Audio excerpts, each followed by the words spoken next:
अरे भैया आप सवाल पूछो ना, आप पत्रकार हो, आप कोई दलाल नहीं हो, आप क्यों दलाली करते हो, आप क्यों मुझे लगा रहे हो? भैया तो मैं पूछ रहा हूँ, अरे बोलो ना क्या खाते हो लटरी? अरे 9,000 एम्बुलेंस कर्मियों को नौकरी से निकाल दिया गया, गोबर को च्यवनप्राश खाने वाले तुम जैसे दो कौड़ी के पत्रकारों ने उस पर एक शब्द नहीं बोला। अरे बेशर्मो, सत्ता के दलालों, हवसियों, शर्म कर हमें भी स्वीकार किया कि टीचर कम है अध्यापक ज्यादा हैं। अब टीचर और अध्यापक क्या होते हैं तो मनोहर खट्टर जी से पूछ लीजिए आप। चाइना की कंपनियां ऐप के जरिए लोगों को फंसा रही है, अपने मकरजाल में फंसा कर लोगों को आत्महत्या पर मजबूर कर रही है, तो उस पर क्यों नहीं भाजपा के कोई नेता बोलते?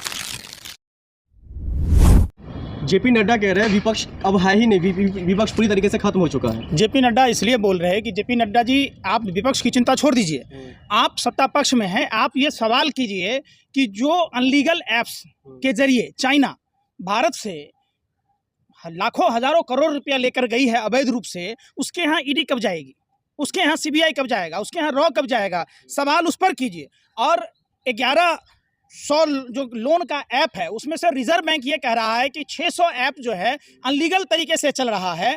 तो प्रधानमंत्री की जो आंख बंद करके आंखें दिखाने की जो कला है वो देश के लिए जो बला साबित हो रही है, तो प्रधानमंत्री जी उस पर क्यों नहीं बोलते, जेपी नड्डा जी उस पर क्यों नहीं बोलते, देश के गृह मंत्री क्यों नहीं बोलते, आईटी मिनिस्टर क्यों नहीं बोलते? सवाल उस पर कीजिए ना। जो अभी आपने सुना होगा कई लोगों ने आत्महत्याएं कर ली अपना इज्जत बचाने के लिए, लोन चुकता न कर पाने के लिए, जो लोन कंपनियों के द्वारा जो उनको हरास किया जा रहा है। चाइना की कंपनियां भारत में घुसकर भारत के लोगों को मजबूर कर रही है, इस पर क्या बोलेंगे? ये जेपी नड्डा जी से पूछिए। पंकज जी आप कह रहे हैं जो ईडी और सीबीआई चाइना में कब जाएगी? चाइना तो वैसे मोदी जी के लाल आग से डर जाते हैं। अगर ऐसा होता तो प्रधानमंत्री चाइना का चौ क्यों नहीं बोल पा रहे हैं? कौन है और किसके संरक्षण में देश में चाइना की वो अनलीगल ऐप्स चल रहे हैं? जो रिजर्व बैंक ने स्वीकार किया है 600 से अधिक चाइना की ऐप्स भारत की आवाम को तुरंत लोन देने के बहाने वो पहले ही इंटरेस्ट वगैरह काट लेती है, तमाम तरह के जो प्रोसेसिंग फीस है वो काट लेती है, उसके बाद यहाँ के लोगों को ब्लैकमेल करती है और लोगों को आत्महत्या करने पर मजबूर कर देती है। उस पर आखिर क्या सवाल आप लोग नहीं कर पाएंगे? बैंड हो गया है ना वो एप्लीकेशन, तो आप बंद कर दिया भारत सरकार ने। कहाँ चल रही है? तो रिजर्व बैंक झूठ बोल रहा है? पहले चलती थी, बंद कर दिया गया। अरे भैया अभी लेटेस्ट आंकड़ा है और कोई ये जांच एजेंसियां जिसमें ईडी है, सीबीआई है, एसएफआईओ है, तो इनका काम क्या है कि सिर्फ विपक्षी दल के नेताओं के यहाँ छापा मारना। 500 करोड़ रुपया हवाला से जो गया है, वो जो हिंदुस्तान के पैसे चीन में ट्रांसफर किए गए हैं, उस पर कब सवाल कीजिएगा आप लोग? 52 लोगों की जिंदगी जा चुकी है। जो रिजर्व बैंक ऑफ इंडिया कह रही है कि 600 अनलीगल ऐप्स जो है भारत सरकार आखिर किसका इंतजार कर रही है, उस पर कार्रवाई क्यों नहीं हो रही है? आईटी मिनिस्टर को तो ना राइट है ना ड्यूटी है, वो तो जो भी करेंगे प्रधानमंत्री जी करेंगे और देश के तारीपार गृह मंत्री करेंगे, तो यही दोनों बता दें, उस पर ही बात कर लें। आईटी मिनिस्टर तो नाम के एगो जो होता है ना कि स्टंप वाले बात है, स्टंप की तरह काम कर रहे हैं, तो आप बताइए ना उस पर बात क्यों नहीं करते? सबसे महत्वपूर्ण मुद्दा है कि डिजिटल इंडिया की बात किया करते थे। क्या डिजिटल इंडिया का मतलब हिंदुस्तान के लोगों का सिटीजन्स का डेटा एक प्लेट में सजाकर चाइना को दे देने का है? क्या है डिजिटल इंडिया भाई? जब आप डिजिटल इंडिया की बात एक तरफ कर रहे हैं और देश में बेगुनाह लोगों का डाटा चाइना की कंपनियां ऐप के जरिए लोगों को फंसा रही है, अपने मकरजाल में फंसाकर लोगों को आत्महत्या पर मजबूर कर रही है, तो उस पर क्यों नहीं भाजपा के कोई नेता बोलते? बताइए आप। भाजपा नहीं बोल रही तो कांग्रेस ही उठ खड़ी हुई है ना। भाजपा को याद दिला दे, क्यों नहीं उठ रही कांग्रेस? क्या कांग्रेस के देखिए नहीं है जो मर रही है? विपक्ष में कांग्रेस का जहां तक आप सवाल करेंगे, पवन हंस पर भी उसने सवाल किया था, एचएल कंपनी पर भी सवाल किया था, जो उन्होंने समझौता रद्द किया, वो कंपनियां किसकी थी? स्वामी रामदेव की और हेमा मालिनी की। कांग्रेस अब केवल सवाल करने के लिए रह गई और कोई किसी का? भैया तो विपक्ष का क्या काम है? आप कभी ये सवाल सत्ता पक्ष के लोगों से भी तो पूछ लिया करो, क्यों नहीं पूछते? सवाल पूछो। मुद्दा ये था ना कि जब कांग्रेस सरकार में थी तब बीजेपी कैसे जगाती थी कांग्रेस को, देखा है आपने? याद है आपको? कांग्रेस वैसे जगाने का काम क्यों नहीं करती? देखिए निश्चित तौर पर उस समय जो मीडिया थी स्वतंत्र थी, सरकार से, शासन सत्ता में बैठे लोगों से सवाल करती थी। आज की मीडिया आप देखेंगे कि सरकार से कोई भी सवाल नहीं कर रही है। आप किसी में डीएनए, ये देश की बात, ये पता नहीं कहाँ कहाँ, कोरिया की बात, ऑस्ट्रेलिया की बात, नाइजीरिया की बात, जो चाइना की बात दिखाने वाले लोग, आज देश में जो चाइना की कंपनी देश के लोगों को आत्महत्या के लिए मजबूर कर रहे, और जो भारत का पैसा हवाला के जरिए चाइना पहुंच गया है, उस पर क्यों नहीं बात करते? उस पर चर्चा क्यों नहीं करते? आप बताइए। जब मीडिया बिकी हुई है तो कांग्रेस का प्रवक्ता डेली आकर के मीडिया पे चिल्लाता क्यों ना? चिल्लाए, बिकी हुई है ना। तब तो आप कहोगे फिर कि ये डर से नहीं जा रहे। रोड पे आपके पास शोले फिल्म का वो सिक्का है, हेड बीट आपका, टेल भी आपका। अरे भैया आप सवाल पूछो ना, आप पत्रकार हो, आप कोई दलाल नहीं हो, आप क्यों दलाली करते हो? आप अभी क्यों भी कहा मुजरा कि गा रहे हो? बिकी हुई है। भैया तो मैं हमने पूछ कब रहा कहा हूँ, कि बिकी हुई? चाहिए कि अडानी जी चौथे नंबर से तीसरे नंबर पे आ गए। हमें फक्र तब होता जब हमारे देश के लोग, हमारे देश का डंका अरे बज रहा है। सुन तो लो, सुन नहीं रहे, देश को खोखला कर, देश को खोखला कर, देश को लूट कर आप अडानी को माला माल कर रहे हैं। पूरा देश हो गया कंगाल। और प्रधानमंत्री जी के जो मित्र हैं, व्यापारिक मित्र, जो लंगटिया यार अडानी, वो वर्ल्ड का तीसरा आदमी हो गया। सारी देश की जो बैंकें हैं, उन बैंकों का पैसा उनको लोन देकर, एनपीए क्या होता है भैया, बट्टा में डालना क्या होता है बता दो। देश के आदमी का 5,000 रुपया 10,000 रुपया बट्टे में नहीं डलता है। माफ कर, किसानों का पैसा माफ करने का इनकी औकात नहीं है, अडानी का पैसा माफ करने की इनकी औकात है।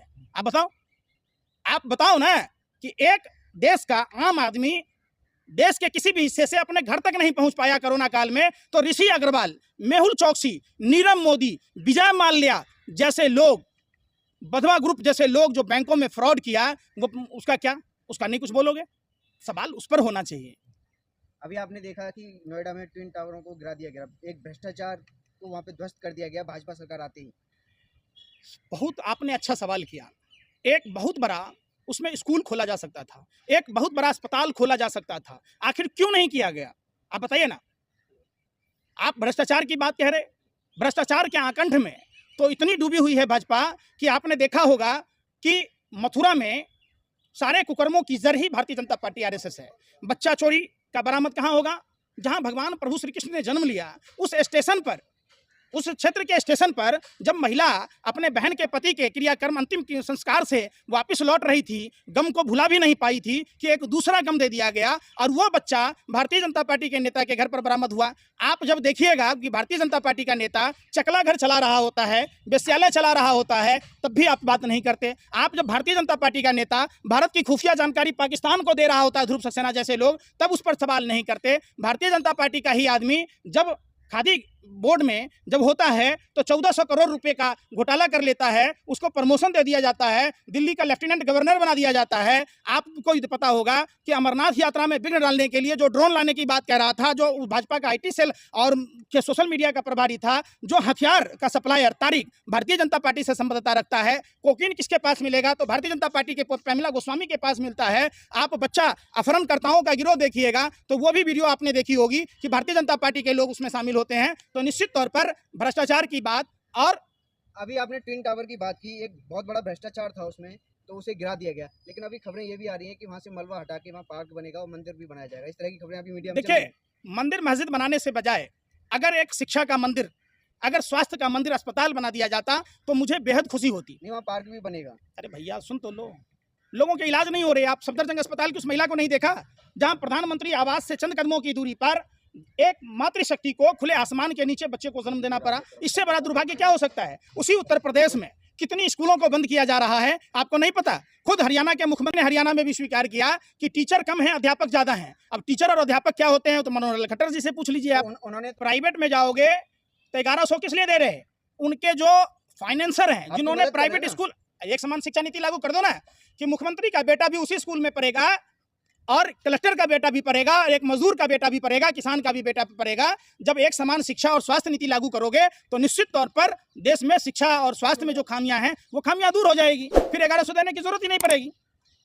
ये सब जो चुनावी स्टंट है, चूंकि हरियाणा में चुनाव है और लोगों को बरगलाया जा रहा है, आप शिक्षा व्यवस्था दुरुस्त कर लेते, आप टीचरों की जो कमी है, टीचर की कमी को पूरा कर लेते, अध्यापक को टीचर बना देते। 2024 में चुनाव है, आप मोदी जी की टक्कर का किस नेता को मानते हो? कौन टक्कर दे सकता है मोदी जी को? कोई दिख रहा है आपको? आपको क्या, आप लोग इतने बड़े अंधे हो, इतने बड़े जाहिल हो, पूरे देश को आप निकम्मा समझते हो क्या? अरे भैया, ये भारत है, यहाँ विभूतियों की कमी नहीं है।